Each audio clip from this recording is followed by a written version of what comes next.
بسم اللہ الرحمن الرحیم۔ میں اکثر اوقات کہتا ہوں کہ بعض اوقات اللہ تعالیٰ ایسی ایسی چیزیں سامنے دکھاتا ہے،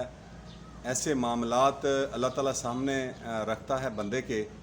کہ وہ اپنے راستے کی طرف جب بلاتا ہے تو اس کو راغب کرتا ہے، جس پر واللہ یختص من یشاء، اللہ جسے چاہتا ہے خاص کر لیتا ہے۔ تو میں اسی طرح جو ایسے ایک روحانی کیفیت سمجھ لیں، اللہ تعالیٰ کی طرف سے ایک اشارہ سمجھ لیں کہ رات کو تہجد کے وقت کیسے جگایا جاتا ہے۔ میں جو ہے وہ سو رہا ہوں تو کیا دیکھتا ہوں کہ ایک سین، جیسے کوئی فلم کا اکثر کوئی سین دیکھتے ہیں تو ایک ظالم آدمی کا ساتھی، ایک ظالم کو ساتھ دینے والا، ایک ظالم کے ساتھ جو ہے اس کا سپورٹر ہے، اس کا ساتھ دیتا ہے ظلم کے معاملات میں، تو وہ اس کا جو ہے اس کے ساتھ ایسے معاملہ ہوتا ہے کہ وہ ایک دیوار کے ساتھ کھڑا ہوتا ہے، شیر جو ہے وہ بھاگ کر اس کی طرف جا رہا ہوتا ہے، تو وہ خوف سے دیوار کے ساتھ لگا ہوتا ہے۔ تو میں یہ کہتا ہوں کہ اب یہ شیر اس کو تہس نہس کر دے گا، اس کو چیر پھاڑ دے گا، اس کو شیر جو بھاگ رہا ہے اس کی طرف، تو ایک دم جو ہے وہ شیر اس پر حملہ آور ہوتا ہے۔ تو پھر میں دیکھتا ہوں اسے گرتے ہوئے دیکھتا ہوں، شیر اس کو چیرے پھاڑتے ہوئے نہیں دیکھتا، صرف اس کو گرتے ہوئے دیکھتا ہوں۔ تو اس کا پیچھے پورا جو عکس ہے وہ دیوار کے ساتھ بن جاتا ہے اس آدمی کا، تو میری آنکھ کھل جاتی ہے۔ تو میں نے کہا یہ ایک اللہ کی طرف سے اشارہ ہے مجھے کہ ریاض اٹھو، تم جو اس کھزر کھگا، یہ جو یزیدی ٹولہ ہے، یہ اس دور حاضر کے جو یزید ہیں، ایم پی اے کھزر کھگا کے خلاف جو تم ایکشن لے رہے ہو، اٹھو، اس کی طرف اشارہ ہے کہ نبی کے شیر بنو۔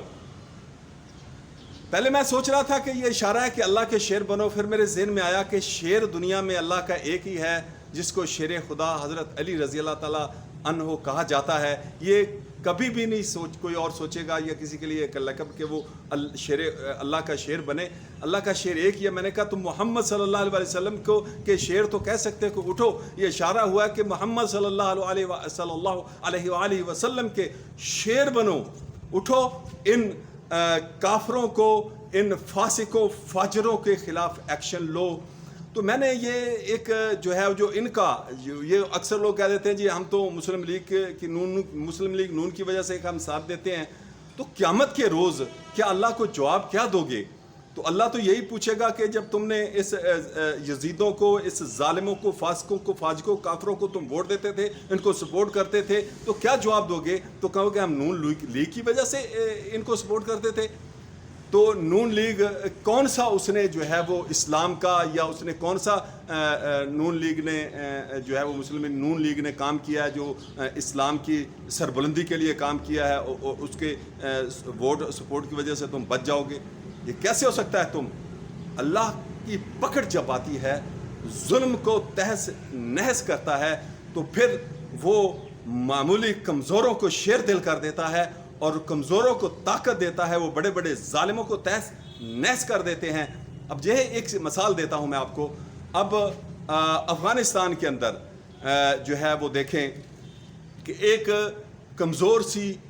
قوم جس کے پاس نہ اسلحے کی فیکٹریاں ہیں، نہ ان کے پاس، وہ 20 سال جو ہے نہتے لڑتے رہے ہیں، معمولی سی کلاشن کوفوں کے ساتھ لڑتے رہے ہیں، لیکن یہ اللہ تعالیٰ نے بتا دیا۔ اب بہت سے امریکن جو ہے وہ مسلمان ہوئے صرف اس لیے کہ انہوں نے دیکھا کہ یہ ان کے ساتھ کون سی طاقت تھی کہ ہماری جدید ٹیکنالوجی جس نے تہس نہس کر دیا، ہرا دیا، تو انہوں نے یہی سمجھا کہ ایک وہ طاقت جو اللہ کی ہے، حقیقت میں وہ ان کے ساتھ تھی، وہ خدا کی طاقت